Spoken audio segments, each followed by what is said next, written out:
le Seigneur venait à chaque fois me dire, alors, que fais-tu du don que je t'ai donné? Et moi, je me disais, mais Seigneur, ce don-là, je ne sais même pas par où aller. Et simplement, il me disait, mais accepte déjà de me suivre pour que je puisse te montrer la voie. Et à partir du moment où j'ai pris la décision, où j'ai accepté de le suivre, c'est là où ma vie a changé. Il m'a dit de tout laisser. J'ai tout perdu.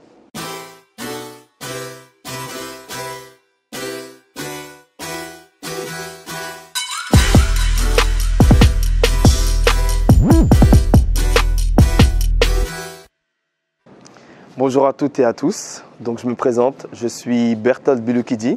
Donc je suis artiste et designer. Donc moi j'ai grandi dans les Yvelines dans le 78. J'ai fait mes études à Paris et ensuite j'ai fait les diplômes des Beaux-Arts à Reims. Donc ce qu'il faut savoir, c'est que moi je suis passionné par l'art depuis tout petit et aujourd'hui j'ai fait d'une passion un métier. Donc aujourd'hui j'ai décidé de vous parler sur l'acceptation. Donc l'acceptation, qu'est-ce que c'est déjà l'acceptation? C'est une grande question. L'acceptation, ça peut être l'acceptation déjà de soi, l'acceptation d'une situation, l'acceptation parce que parfois il y a des choses qui nous bloquent simplement parce que nous ne les avons pas acceptées et prises en compte. Donc il y en a parfois qui sont bloqués parce qu'ils ont eu peut-être une enfance ratée, ils ont eu peut-être un mariage qui a été bâclé, ils ont peut-être autour d'eux des personnes qui ont toujours été négatifs, ou peut-être simplement parce qu'ils ne s'acceptaient pas eux-mêmes. Ça peut être par un défaut physique ou par des choses qu'on leur a dites et qui les ont suivies toute leur enfance. Donc là, je m'adresse, que ce soit à la jeunesse ou même les moins jeunes, il y a parfois des choses qu'on nous a dites qui nous ont accompagnés et qui ont fait qu'on a eu du mal à s'accepter.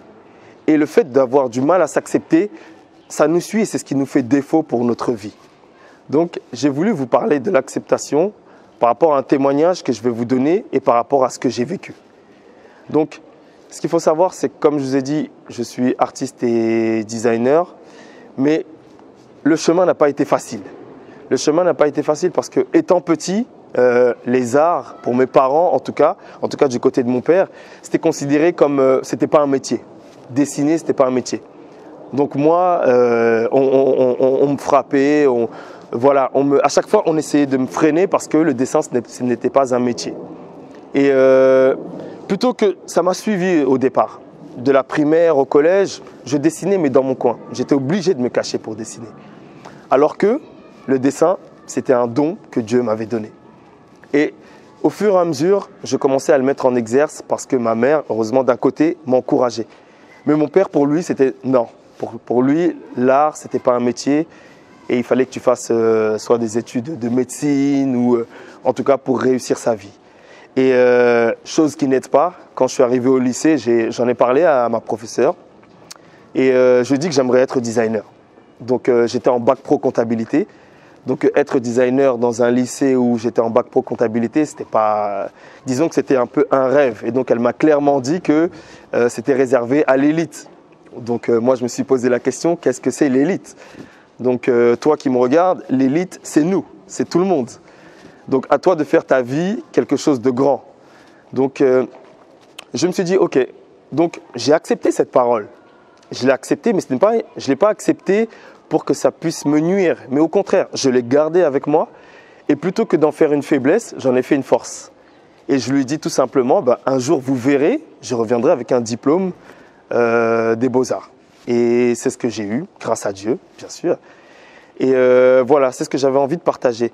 Donc, cette faiblesse, cette acceptation-là qu'on peut avoir, que ça soit même physique, on est tous passés peut-être par là, ou d'autres, on les a critiqués peut-être pour leur physique, on les a critiqués pour peut-être qu'ils se sont mariés avec la mauvaise personne, on les a critiqués peut-être parce qu'ils restaient avec une mauvaise personne, on les a critiqués dans leur choix, mais à partir du moment où vous acceptez ces choix, à partir du moment où vous dites « très bien, ok, moi j'ai ces défauts-là, moi j'ai peut-être ce que l'autre n'a pas, mais je vais m'en servir pour faire ma propre force. Peut-être que je ne suis pas grand. Moi, il y a certaines filles, je me souviens, je ne suis pas quelqu'un de très grand, mais il y a certaines filles qui me disaient « non, moi je ne sors pas avec quelqu'un qui ne fait pas plus de tel ou tel mètre ». Mais moi, ces personnes-là, j'avais envie de leur dire simplement que peut-être que même aujourd'hui, ces personnes qui parlaient sont avec des hommes qui font peut-être ma taille. Donc, Dieu t'a fait comme tu es. Donc, à toi d'avancer avec les choses qu'on t'a données. Et donc, je voulais parler aussi justement de ce don-là. On a tous un don. Je pense que peut-être toi, tu as un don de chant, tu as peut-être un don de lecture, tu as peut-être un don d'écriture, tu as peut-être un don dans la cuisine, tu as peut-être un don que tu minimises. Mais sache que si tu as ce don-là, c'est Dieu qui donne les dons. Et ce don-là va servir pour les autres, peut-être pour édifier ton frère, pour édifier ta sœur quelque part. Et moi, pourquoi je vous ai parlé du diplôme des Beaux-Arts et pourquoi les arts m'ont suivi? Ça a été un combat puisqu'on m'a frappé à cause du dessin. Mais aujourd'hui, je me sers du dessin pour évangéliser. Donc, à travers un dessin, tu peux parler à quelqu'un. Donc, peut-être sur la manière dont tu vas dessiner et peut-être que ça ne va pas parler à tout le monde. Mais peut-être qu'une personne va se reconnaître au travers de ce dessin. Et peut-être qu'à travers ce dessin, d'autres vont voir des défauts. C'est pour ça que je vous dis, vous voyez le parallèle où les défauts deviennent des forces. Peut-être que le dessin, d'autres vont le voir comme un défaut sur certaines parties du dessin, alors que d'autres vont le voir comme une force et se dire la meilleure partie du dessin, c'est ça. Alors que pour d'autres, cette partie du dessin-là, c'est la moins bonne. Donc, c'est ce que je veux te partager aujourd'hui. C'est que ce que tu as, toi, peut-être que pour d'autres, c'est ton défaut, mais sers-toi de ça pour en faire une force. Et c'est ça, l'acceptation. À partir du moment où tu acceptes ce que tu es, à partir du moment où tu acceptes que tu as des défauts, que tu acceptes que tu as fait des erreurs, parce qu'on a tous fait des erreurs. Moi, j'ai tourné en rond pendant longtemps. Et tu sais comment le Seigneur est venu à moi, comment il m'a parlé pour la première fois? J'avais fait un rêve où j'étais sur un train, j'avais un pied sur le début du train et j'avais un pied qui était dehors. Donc comme l'expression où tu as une vie qui est un peu en dehors. J'avais un pied dedans, un pied dehors. Mais avec le Seigneur, tu ne peux pas fonctionner avec oui ou non. C'est soit oui, soit non. Et l'acceptation, c'est ça. C'est soit tu dis oui et tu y vas à fond, soit tu dis non et tu n'y vas pas. Le train ne peut pas démarrer si j'ai un pied comme ça. Où je vais me retrouver s'il démarre? Vous voyez, ce sont des choses toutes simples. Et derrière moi, en fait, c'était comme l'Apocalypse. Et il y avait une voix qui me disait, que choisis-tu maintenant? Que choisis-tu de faire? Et je me suis réveillé comme ça. Malgré ça, je ne savais pas, j'avais un peu compris la signification, mais je ne voulais pas accepter tout de suite. J'ai tourné en rond, j'ai eu un diplôme des Beaux-Arts, mais pendant 7 ans, j'ai tourné en rond et je ne travaillais même pas dans le dessin. Le don que Dieu m'avait donné est parti se noyer. Au final, on est tous humains, donc on se dit l'âge passe, il faut bien vivre de quelque chose, il faut bien avoir un travail qui nous nourrisse, avec lequel on puisse payer les factures. Donc je me suis dit, je prends ce qui vient. Et dans le travail où j'étais, j'ai fait de la livraison. Petit à petit, je montais et on me proposait des choses, il y avait des choses qui venaient. Mais au fur et à mesure, je me rendais compte que ce n'était pas pour moi. Et le Seigneur venait à chaque fois me dire, alors, que fais-tu du don que je t'ai donné? Et moi, je me disais, mais Seigneur, ce don-là, je ne sais même pas par où aller. Et simplement, il me disait, mais accepte déjà de me suivre pour que je puisse te montrer la voie. Et à partir du moment où j'ai pris la décision, où j'ai accepté de le suivre, c'est là où ma vie a changé. Il m'a dit de tout laisser. J'ai tout perdu. J'avais laissé mon appartement, je suis retourné chez mes parents. À l'âge que j'avais en tout cas, beaucoup étaient déjà mariés, beaucoup avaient déjà des enfants, beaucoup avaient tout ce qu'un homme ou une femme souhaite avoir. Et moi, je n'avais rien de tout ça. Mais j'ai accepté. Et à toi peut-être qui erre ou qui tourne en rond, le fait d'accepter, c'est ce qui m'a ouvert ces portes-là. Et j'ai atterri dans des domaines au travers du dessin que je ne connaissais même pas. J'ai toujours voulu être enseignant. Je ne suis pas passé par la phase de concours et je me suis retrouvé à donner des cours. Donc aujourd'hui, ces cours-là, ce que j'essaie de partager, ce n'est pas simplement le dessin, mais j'essaie d'évangéliser. C'est aussi la manière de dire, voilà, Seigneur, tu m'as donné un don et ce don-là, je l'utilise pour toi. Donc quand je dessine, c'est un message que je porte. Je travaille avec les 8 ans, les 6 ans, tout comme des personnes qui ont 70 ans. Et c'est le même message que j'essaie de véhiculer. J'ai une personne la dernière fois qui avait fait un dessin. Vous allez comprendre aussi l'acceptation. Elle avait fait un dessin, mais elle n'avait pas accepté son dessin. Elle le trouvait moche. Et cet enfant s'est mis à pleurer. Et moi, je lui ai dit, mais pourquoi tu pleures? Parce que par rapport à elle, ses yeux d'enfant, elle trouvait le dessin moche. Et moi, je lui ai montré en fait qu'à travers ce dessin, il y avait de la beauté qu'elle pouvait refaire ressurgir.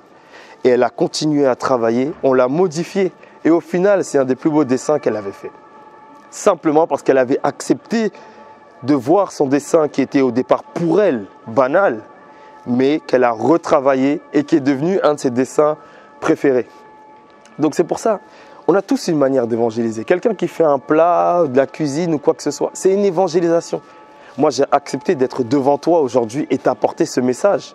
Et peut-être qu'à travers ce message, toi, tu vas accepter d'être qui tu dois être. Non pas qui tu es en ce moment même, mais qui tu dois être. Parce que c'est le qui tu dois être que le Seigneur a prévu pour toi, qui va faire que tu vas impacter sur les autres.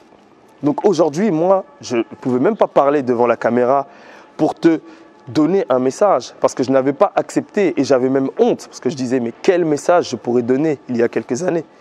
Et aujourd'hui, le fait d'avoir accepté qui je suis me permet aujourd'hui de t'apporter ce message. Donc toi qui m'écoutes, ne tourne pas en rond. Arrête de tourner en rond si tu tournes en rond. Là où tu as fait des erreurs, arrête de murmurer, parce que les murmures, c'est ce qui cause ta perte. Tu es en train de te mettre dans une prison. Et la prison, c'est toi qui mets tes barreaux tout seul. Et pour trouver cette clé, parfois cette clé, tu l'as jetée au loin, simplement parce que tu ne crois même plus en toi. Et si tu ne crois plus en toi, qui va croire en toi? Mais sache qu'il y a une personne qui croit toujours en toi, même lorsque tu es tout en bas. Et c'est le Seigneur. Il est toujours derrière toi. Même quand tu penses que tout est fini, lui, il est là et te dit, je suis là. Accepte. Et quand tu vas accepter, ta vie va changer. Donc voilà le témoignage que je voulais te partager. Aujourd'hui, je suis enseignant, là où je ne pensais même pas enseigner. Je travaille dans des domaines, là où je ne savais même pas qu'avec le dessin simplement, une feuille et un stylo, on pouvait faire ce genre de choses. Donc j'essaye d'évangéliser à ma manière, au travers du don que Dieu m'a donné, parce que j'ai accepté de le servir et de travailler pour sa cause. Et le fait de travailler pour sa cause, c'est ce qui m'a ouvert les portes. Ne cherche pas à travailler pour quelqu'un ou pour avoir. Cherche à travailler d'abord pour lui et lui va te donner. Donc j'espère que ce message va te parler. Et puis voilà, à bientôt.